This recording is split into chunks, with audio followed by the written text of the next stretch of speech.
Yeah, my style comes from my mom's kitchen, and then my dad's from Georgia, so that's where the Okay, Midwestern super. slash Southern comes Great. from. Well, I grew up in Ohio myself, so not too far from Chicago.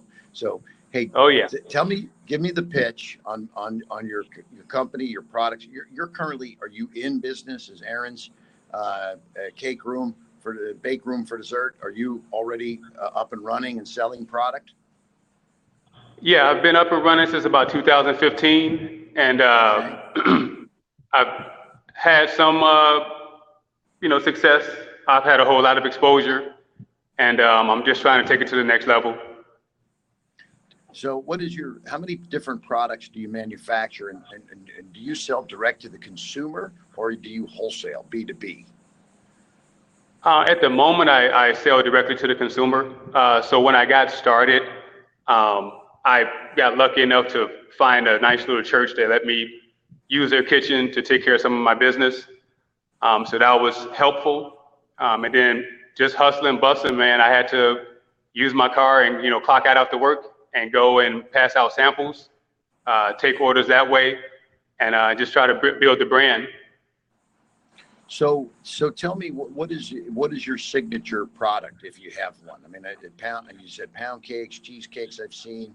Just maybe give a quick overview of what it is you're doing, and then when you mentioned that you're baking in a church, is this all like kind of like an FDA approved facility and everything?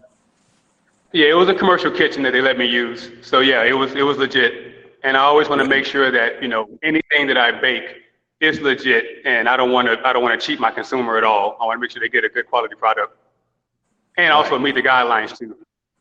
Good. Okay. So So as yeah. So now, so I'm sorry. you got this commercial deal you cut with the church. Are you still in the church? Not at the moment. As I started to kind of grow, things kind of, mom had gotten sick in Chicago, so I had to stop everything I was doing in 2017 and go take care of her. I recently got back into Phoenix and trying to rebrand about a year and a half ago. And so I'm downtown Phoenix right now. So I've been using my platform because I work in property management. So I use my platform for samples, and people can come and deliver or pick up their orders from me here. But I started a storefront on the website so people can go there and pay. This here is the logo. And I know it's early in the morning. I hate to do this to you, but I wish you were here because these are my coconut cream cheese Oh, wow. pound cupcakes. Yeah, you are doing it to me. That's not nice. Okay. Oh, Thank you. yes. It looks beautiful. Nice. So, So my goal was to make your mouth water. And how clearly can you see my tablet here? Because I can kind of scroll through and so you can see that I'm give me actually a second. not having a good time. It's hard to see, to be honest with you, but Okay. I don't know if it's just me or we're small on the screen here. So Okay. let me just ask this. I mean, it's how do you, yeah, okay. How do you ship a beautiful, high quality product you just baked and keep the quality of it when you ship it? What's your shipping method?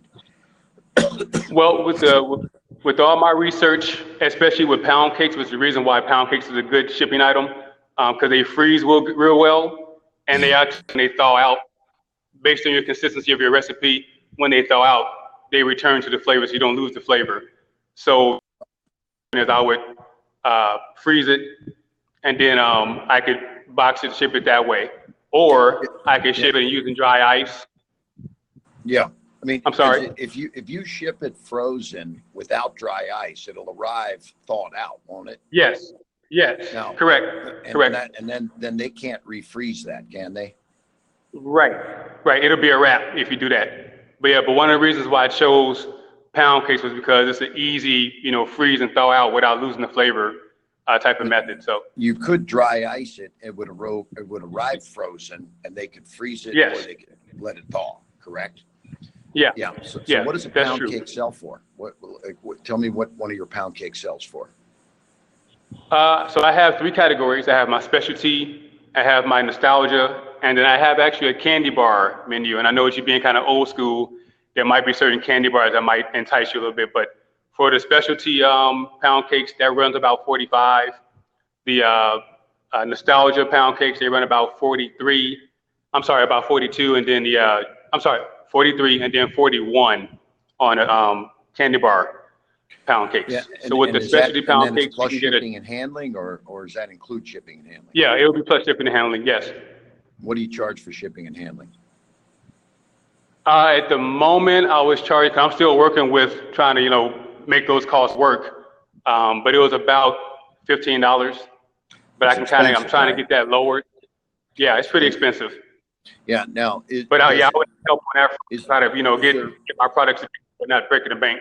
now I've seen pound cakes in, airports and things like that. In fact, Yeah. you can buy them in canned, there's, the old rum cakes that you get at, as Yep. you're in the Bahamas, right? So Uh-huh. some of those are coming in shrink wrapped, plastic.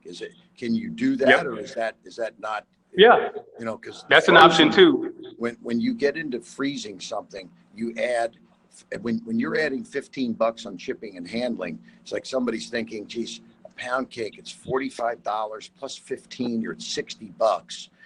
For $60, Right. that's a lot of money to have something, that's a kind of a something that you're actually taking a chance. Oh, is it going to be perfect? You know what I mean? But if you Right. were, what change do you have to make if you're going to shrink wrap them and send them? What is, and do you have a place in Phoenix now that you have your own kitchen, a new kitchen deal that you cut in Phoenix? Not yet. Ironically, I work downtown, so I'm across the street from ASU campus. I have been in contact with AZ's Kitchen Cafe. They have a beautiful facility, so I've been in touch with the director there. We're trying to figure out a way to get it done there, at least as I start to rebrand and start super mass marketing my product. Yeah.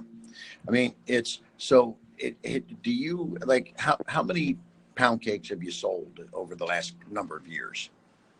I think we just lost your connection. Can you see me okay? All right. For those of you that are listening, we just lost our connection with Aaron, the Bake Room for Dessert LLC gentleman. Interesting idea. What he did was instead of building his own kitchen, he went to a church that had an approved kitchen. Think about that. This reminds me of the deal I did for a company called Element Bars on Shark Tank. He wanted to make nutritious protein bars where people could order a customized bar. Well, he went to a place that made cookies in Chicago, believe it or not, right where Aaron is from, and cut a deal to manufacture on the back end of their manufacturing. So this is a lesson learned that we're talking about here. And so I don't know if we're going to get Aaron back. It's just showing up on my screen, problem with connection. Please wait. So I don't want to lose this time, and this is why I'm just trying to give you some tips on how to structure deals when you don't have the capital. So what Aaron needs to do is now find a place in Phoenix that he can piggyback his manufacturing.